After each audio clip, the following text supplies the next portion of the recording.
Ticket कापल्यास बंडखोरीची शक्यता आता वर्तवली जाते। पण जे वारंवार खरं तर उल्लेख करत होते संतोष बांगर, हेमंत पाटलांची उमेदवारी कापली जाणार नाही।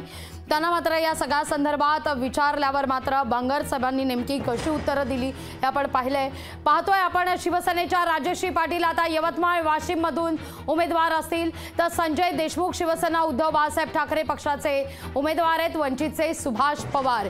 तिरंगी लढत यवतमाळ वाशिम मध्ये, तर हिंगोलीमध्ये शिवसेनेचे बाबूराव कदम कोहळीकर, शिवसेना उद्धव बाळासाहेब ठाकरे पक्षाचे नागेश आष्टीकर, तर वंचितचे डॉक्टर बी.डी. चव्हाण हे आता उमेदवार आहेत। त्यामुळे हिंगोली देखील तिरंगी लढत पाहायला मिळणार आहे।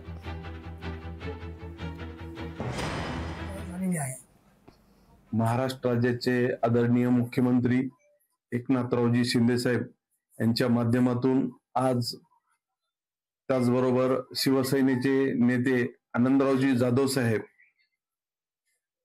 यांच्या प्रयत्नातून आज मला जी ही लोकसभेची उमेदवारी दिली त्याबद्दल मी अत्यंत आभारी आहे आणि खूप आनंद सुद्धा झाला।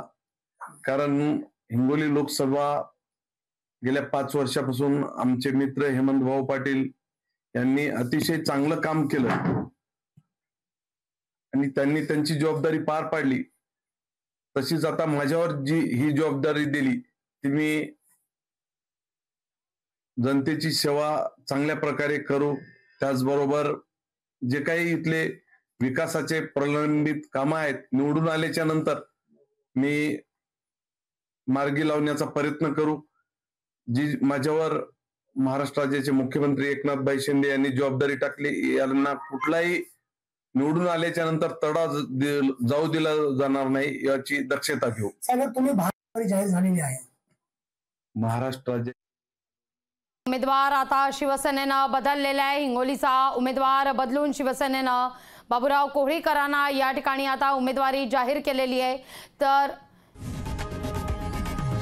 लोकशाही मराठी ऐका, पहा, जागरूक रहा।